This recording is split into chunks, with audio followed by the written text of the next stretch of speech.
Hi, welcome back to my channel Infinity for UPSC. Why only one side of the moon is visible to us? Now let us assume that the moon does not rotate. That is, moon is not rotating, it is just revolving. So how is it revolving? It is moving from west to east. So this is how it is moving.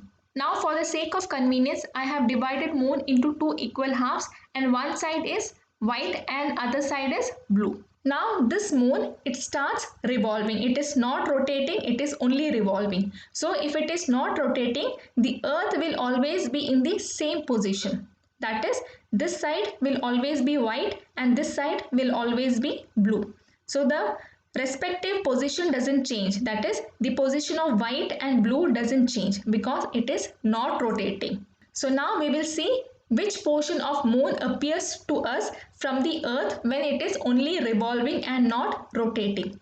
Now this line that you see, this is called the line of sight. What does that mean? That is, which portion of moon is visible to a person who is standing on the earth and watching moon. So for him, this much section is visible. So this section, entire blue thing and not even an inch of white. Now, when the earth is revolving and it is reaching this area, what section of moon is visible to us on the earth? This much area. That is, more of blue and some portion of white is visible to us. When it reaches here, half of white and half of blue. Here, more of white and less of blue. Complete white section. Here, more of white, less of blue. Exactly half. More of blue, less of white, and completely blue. So what is happening? By the time the moon completes one revolution, the entire area of moon is visible to a person who is standing on the earth and observing the moon. That is, we have seen the entire area from this area till this area, till this area, this area, this area, this area. So the entire side of moon is seen if it is not rotating and only revolving. Now let us look at another condition.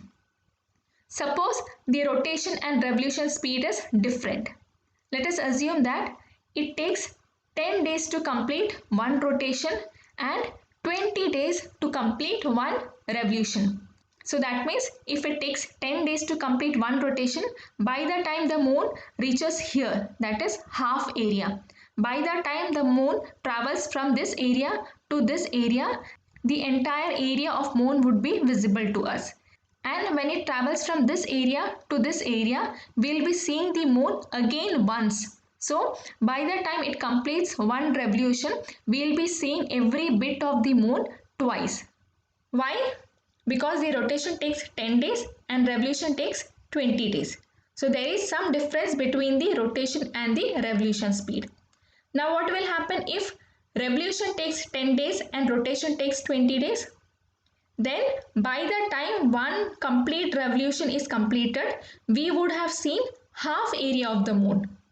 And by the time moon completes two revolution, we will see entire area of moon. So that means even if the difference between rotation and revolution is different, still we'll be able to access the other side of the moon. We will get to see the other side of the moon. But in reality, what is happening?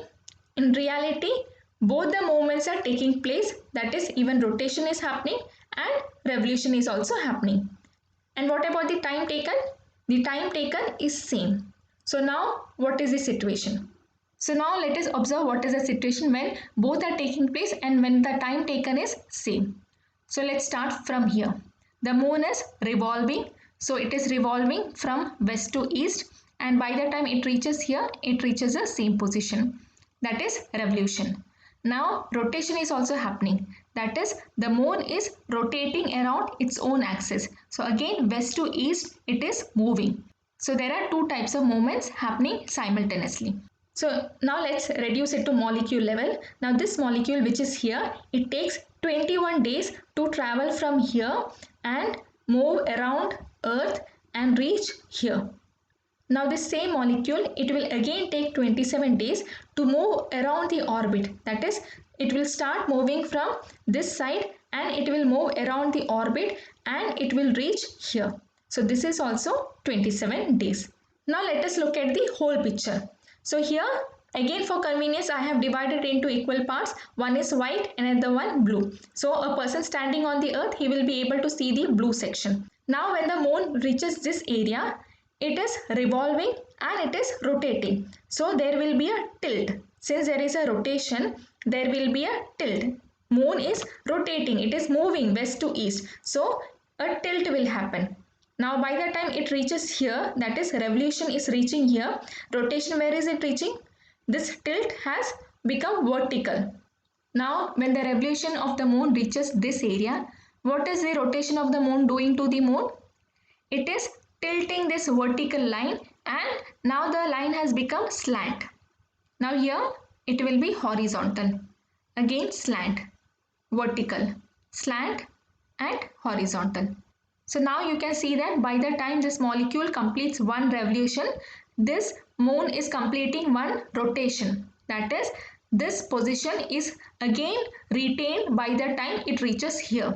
The position had changed when it started revolving, and by the time it completed one revolution, it had reached the same position. That is white here and blue here.